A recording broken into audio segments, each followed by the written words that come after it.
இப்போ டிஎம்எஸ் ஐயாவை பற்றி பேசுகிறதுக்கு நமக்கு வயதில்லை. ஆனால் அவருடைய புகழ் இந்த உலகம் இருக்கும் வரை இருக்கும். ஆரம்ப காலகட்டத்தில் நாடகம் தோன்றிய போது இருந்த பாடகர்கள் பூரா நிறைய பேர் இருந்தாங்க. அதில் தியாகராஜ பாகவதர், கிட்டப்பா, இந்த மாதிரி இருந்த காலங்களில் டிஎம்எஸ் ஐயா அந்த திரையுலகுக்கு வந்தார். அந்த திரையுலகுக்கு வந்ததுக்கப்புறம் தியாகராஜ பாகவருடைய பாணியவே கைப்பற்றி அவர் அந்த பாடலை பாடினார்.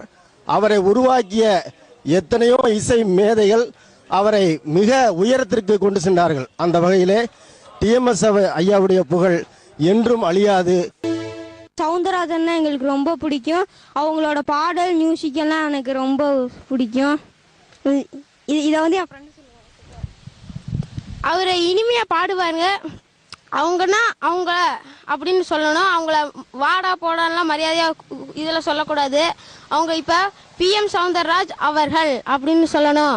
அவங்களோட பாட்டெலாம் கேட்டிங்கன்னா சூப்பராக இருக்கும். அவரோட ஒவ்வொரு பாடமும் அர்த்தம் முடியாது. அவங்க பாட்டை கேட்க கேட்க அவங்களுக்கு நல்ல வாழ்க்கையில் முன்னேற்றம் வரும்.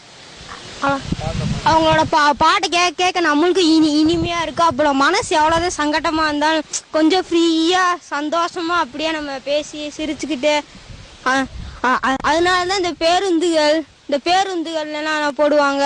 அவங்க பாட்டெல்லாம் இப்போ இந்த மெமரி கார்டு, ஃபோன் எல்லாத்துலேயும் சேவ் பண்ணுறதுனால தான் இப்போ கேட்க இனிமையாக இருக்கு.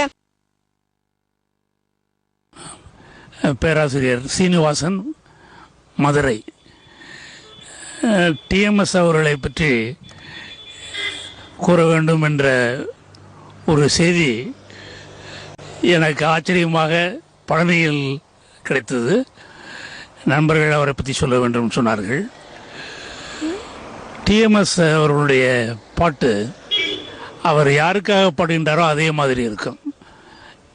உதாரணமாக எம்ஜிஆரை பற்றி எம்ஜிஆருக்காக பாடினால் எம்ஜிஆர் பாடியது போல இருக்கும். சிவாஜி கணேசனுக்காக பாடினால் ஏதோ சிவாஜி கணேசன் தான் பாடுறாரு அப்படின்னு தோணும் நமக்கு. அந்த மாதிரி ஒரு குரல் வளம் படைத்த ஞானி அவர்.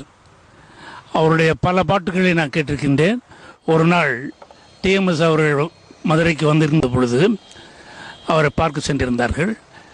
டிஎம்எஸ்ற்கு அப்பொழுது ஹானரரி டாக்டரேட் கொடுக்கலாம் என்று தீர்மானித்திருந்தது. அந்த துணைவேந்தர் அலுவலகத்தில் அவர் ஒரு பாட்டு பாடினார். அது துணைவேந்தர் மிகவும் அருமையாக ரசித்தார். ஸோ பல சிறப்புகள் அவருடைய பாட்டுகள் இருக்கின்றன. குரல் வளம் அவரை மாதிரி யாருக்குமே கிடையாது.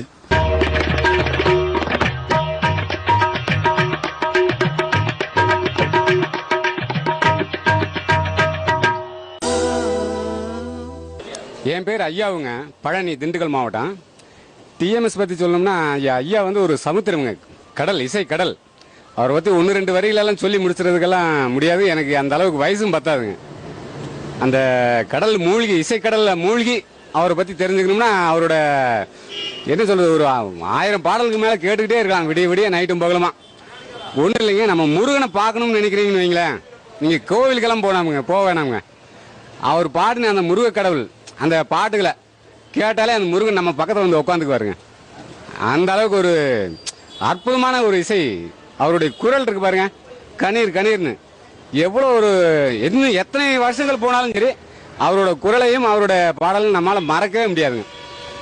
ரொம்ப கஷ்டமான சூழ்நிலைகள், ரொம்ப வேதனையில் இப்போ நல்லா இருக்கு அப்படின்னா அந்த மாதிரி டைமில் அவரோட ஒரு பாட்டை எடுத்து மனசில் அப்படியே விடுவோம் பாருங்க.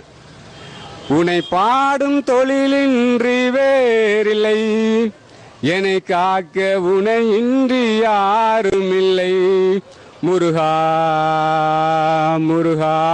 ஆனா இன்னும் எத்தனை வருஷங்கள் போனாலும் இப்போ வரதெல்லாம் போயிட்டே இருக்கும். ஆனா போகாம நிலைச்சு நிற்கக்கூடியது டிஎம்எஸ் ஐயாவுடைய குரலும் அந்த பாடல் வரிகளும் நம்மளை என்னைக்குமே தாளாட்டிக்கிட்டே இருக்குங்க.